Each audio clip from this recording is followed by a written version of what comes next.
बिहार विधानसभा चुनाव की तारीखों का ऐलान हो चुका है। 247 सीटों पर 6 और 11 नवंबर को चुनाव होना है और 14 नवंबर को वोटों की गिनती होगी। लेकिन इसके पहले हम आपको बताएंगे कि क्या आखिर चाहता है बिहार का दलित, चुनाव में किस पर पड़ेगा सबसे ज़्यादा असर। इस वीडियो में विस्तार से हम आपको बताएंगे। नमस्कार, आप देख रहे हैं न्यूज़ 18 का डिजिटल प्लेटफॉर्म। मैं हूं आपके साथ श्रुति श्रीवास्तव। बिहार में दलितों की स्थिति जानने के लिए राष्ट्रीय दलित एवं आदिवासी संगठन परिसंघ के अध्यक्ष अशोक भारती ने बुधवार को एक रिपोर्ट जारी की। उन्होंने इस रिपोर्ट का टाइटल दलित क्या चाहते हैं रखा। यह रिपोर्ट जारी करते हुए उन्होंने कहा कि बिहार में दलित हाशिए पर है और बदलाव के लिए अधीर है। उन्होंने ये भी कहा कि बिहार के दलित नीतीश कुमार से नाराज हैं और वे इस बार के चुनाव में उनसे दूर जा सकते हैं। रिपोर्ट के मुताबिक बिहार में अनुसूचित जाति यानी कि एससी कुल आबादी का 19.65% हिस्सा है, लेकिन लगातार हो रही असमानताओं की वजह से उन्हें उनका उचित हिस्सा नहीं मिल पा रहा।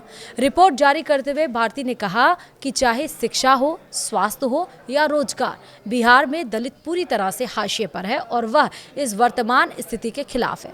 रिपोर्ट से पता चलता है कि इस बार के चुनाव में दलित अहम भूमिका निभाएंगे। भारती ने कहा कि बिहार में दलित अधीर है और बदलाव की ओर बढ़ रहे हैं। उन्होंने ये भी कहा कि हालांकि मैं यह नहीं कह सकता कि वे किस तरफ जाएंगे, लेकिन उन्होंने ये जरूर कहा ऐसा लगता है कि वे मुख्यमंत्री नीतीश कुमार से नाराज हैं और उनसे दूर जा रहे हैं। रिपोर्ट के मुताबिक बिहार में दलित साक्षरता 55.9% है, जो इस समुदाय के राष्ट्रीय औसत 66.1% से काफी कम है।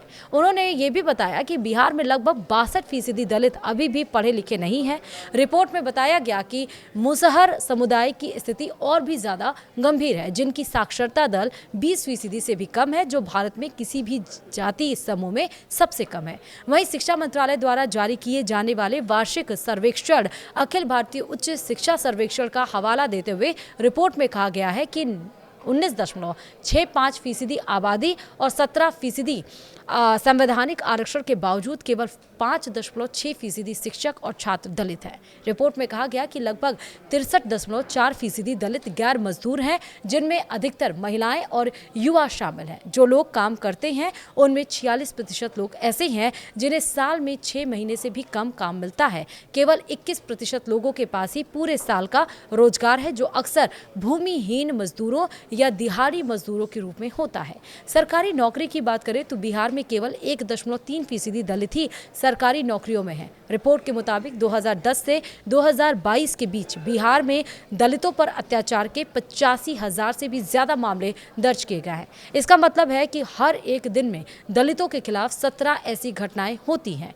बिहार में विधानसभा चुनाव 2 चरणों में होंगे। पहले चरण के चुनाव 6 नवंबर और दूसरे चरण के चुनाव 11 नवंबर को होंगे। वहीं मतगणना 14 नवंबर को होगी। इस बार के चुनाव में नीतीश कुमार की एनडीए सरकार और आरजेडी और कांग्रेस सहित विपक्षी दलों के बीच सीधा मुकाबला भी होगा। और ताज़ा अपडेट आज का ये है कि इधर पीके यानी कि प्रशांत किशोर ने अपनी पार्टी से 243 सीटों पर लड़ने का आगाज भी लगभग कर देंगे। आज अपनी पार्टी की तरफ से वो मतदाताओं की सूची जारी कर देंगे। तो एक बिहार का जो वोटर है, वो तो दलित वोटर, वो किस ओर रुख करेगा, ये तो आने वाला समय बताएगा, 14 तारीख को जब मतगणना होगी। लेकिन जो कहानी है वो बड़ी दिलचस्प हो चली है। वीडियो में इतना ही। नमस्कार।